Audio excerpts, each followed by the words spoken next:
दूर बैठे और पीछे ठहरे हुए ना जी। हाँ जी, खाली खाली मार दिया ना।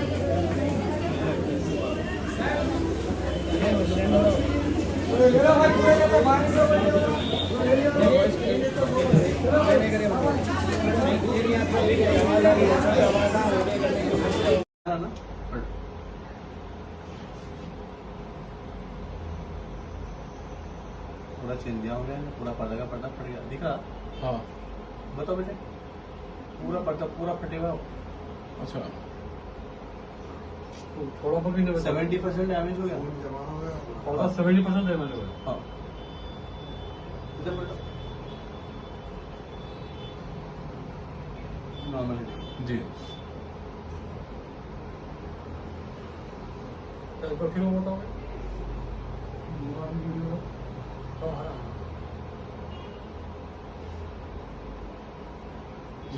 हाँ, चलो आप लोग गुड इवनिंग एवरीवन, अस्सलाम वालेकुम। मैं हाई कोर्ट प्रैक्टिसिंग एडवोकेट हबीब रिजवान अल हाशमी। कल मैं जो सो करीब 7:30 7:27 के बीच में और 99 वर्ल्ड शॉपिंग मॉल जो ईदी बाज़ार पर है, सुल्तान फंक्शन हॉल के बाजू, मेरी वाइफ के साथ मैं शॉपिंग करने गया था। मेरे वाइफ को सामान देख रहे थे, तो मैं भी सामान इधर उधर देख रहा हूँ। तो मैं मेरी वाइफ से कुछ बोल रहा था, एक आदमी मेरी आवाज़ सुना, अननोन पर्सन आवाज़ सुन के पलट के ऐसा लगा कि जैसा वो बंदा मेरी आवाज़ रिकॉग्नाइज करा। पलटते कि जैसा मेरी सूरत देखा, मुझे पंचेस स्लैप बहुत सीवियर, एकदम मैं ब्लैकआउट हो गया। इतना सीवियर मारा कि मैं वहीं बेहोश होकर गिर गया। कितनी की देर तक मेरे को होश नहीं था। उसके बाद वो लाता मारते जा रहा, मेरी बीवी को गंदे गंदे गालियां दे रहा। मेरी बीवी बीच में आ रही तो बचाने के लिए, मेरा तो फिर लाता मार रहा और बोल रहा कि तू, पूरी पब्लिक भरी हुई है मॉल में, गचा के सिर्फ 2-3 लोग आ गया है।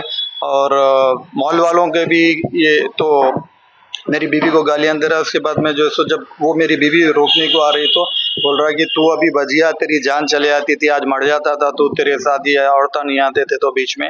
तो मुझे ऐसा लग रहा है कि अब जब मैं होश संभाला हूँ, तो जैसा मेरे को थोड़ा होश आया, मैं सीधा वहाँ से निकल के तालाब कटा पुलिस स्टेशन गया कंप्लेंट करने। तालाब कटा पुलिस स्टेशन में बोले कि आप ये हमारा एरिया नहीं लगता, ये आप संतोष नगर लगता। फिर वहाँ से मैं मेरी वाइफ को ले छोटे छोटे बच्चे घर में छोड़ के, हम लोग बच्चों को छोड़ के आए थे, तो वहाँ से संतोष नगर पीएस में गए हम। संतोष नगर पीएस वाले बोले कि ये हमारा भी एरिया नहीं लगता, ये मादन्ना पेट लगता। मादन्ना पेट पुलिस स्टेशन गया, सीआई साहब से मिला, मैं बहुत आर्टिस करना पड़ा, हालांकि बीइंग एन एडवोकेट।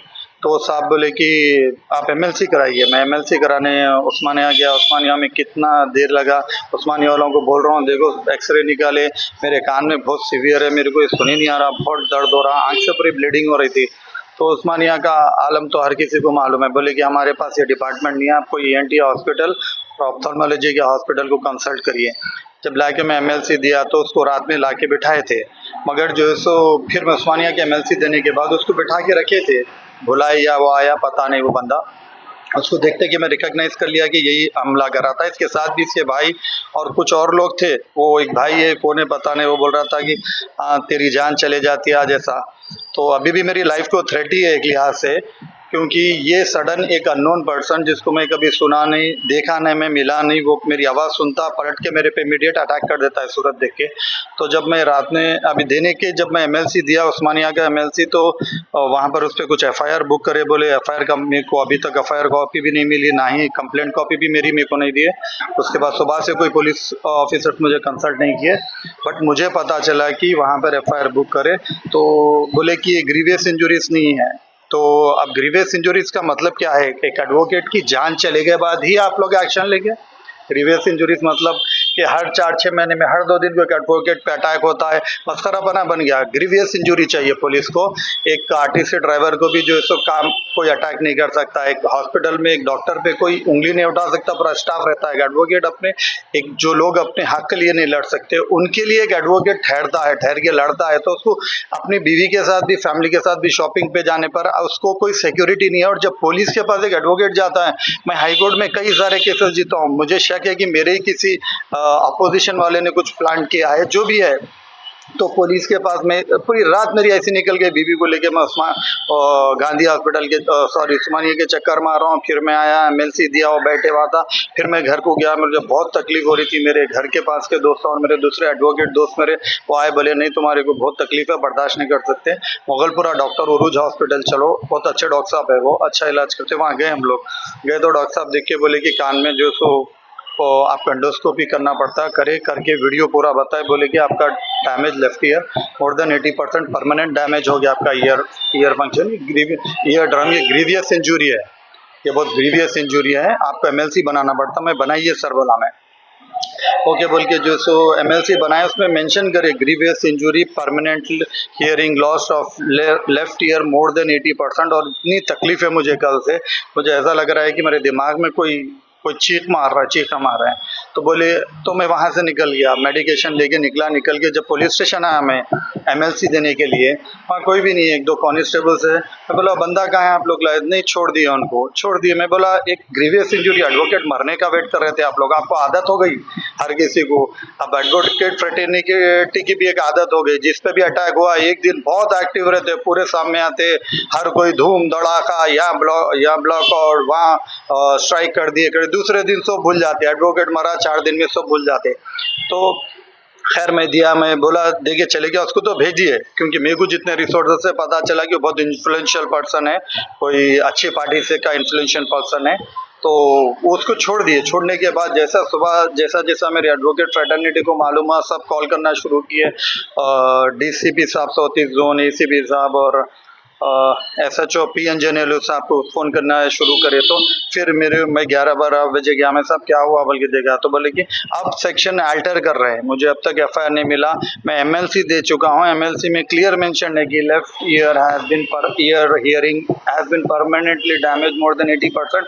अब मेरे मरने का इंतजार कर रहे थे क्या आप लोग? अभी तक सेक्शन भी कोई चेंजेस नहीं हुए, कोई पुलिस से कॉल नहीं है, दुनिया की कोशिश कर रहे। और उसके बाद जो सो अभी वो उसको रिमांड में लिए नहीं लिए भी पता नहीं, बंदा तो वहाँ बैठे हुआ दिखा मेरे को, सेक्शन कब अल्टरनेट करते क्या करते।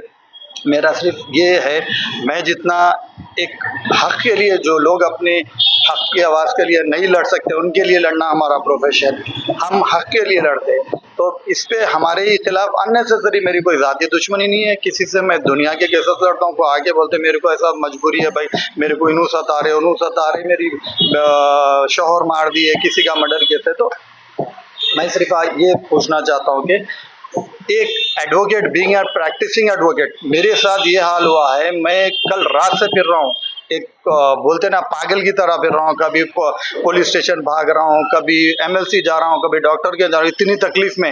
तो अभी तक क्या एक्शन लिया मैं पूछना चाहता हूँ पुलिस से, और 115 सेक्शन में बुक करे माइनर हर्ट, क्यों भाई इन्फ्लुएंशियल पर्सन है बोलकर आप 117 सब क्लॉज 3 पे बुक कीजिए, और आप दूसरे मजीद सेक्शन में बुक कीजिए जहाँ पे एक जो गुंडे क्रिमिनल्स हैं इनको एक मैसेज मिले कि आप एडवोकेट तो छोड़िए, आम आदमी पे भी जो इसको आप ऐसा अटैक नहीं कर सकते, चाहे कोई भी रीज़न हो।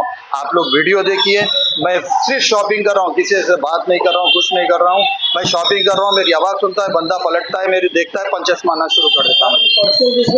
कुछ भी नहीं है, मैं वो बंदे को पहली बार देखा वहाँ पे, मैं तो ब्लॉक आउट हो गया था, वहाँ पे देखा मैं उसकी सूरत देखा जो पंचा मारते हो, उसके बाद ब्लॉक आउट हो गया, फिर पुलिस स्टेशन में देखा मैं, और मजीद गालियाँ देते हुए, धमकियाँ देते हुए, तेरी जान को खतरा है, तू मर जाएंगे, ऐसा ऐसा बोलते हुए जो तो हुआ। और मेरे को सुबह से कई सारे एडवोकेट्स मेरे को कॉल किए, खफी अब्बासी साहब, मुखीस साहब, वजारत साहब, हबीब साहब, तो मेरे सुबह से, हबीब एडवोकेट हाई कोर्ट, सुबह से मेरे बहुत हेल्प करे, बहुत हिम्मत अफजाई करे, और बहुत सारे एडवोकेट्स करे, मैं सबका शुक्रिया अदा करता हूँ। जब अटैक हुआ तो आप लोग पे स्ट्राइक वगैरह करेंगे? अभी हम लोग तो कल जाके CGI तेलंगाना CGI साहब से और बार काउंसिल के प्रेसिडेंट से मिलने वाले हैं।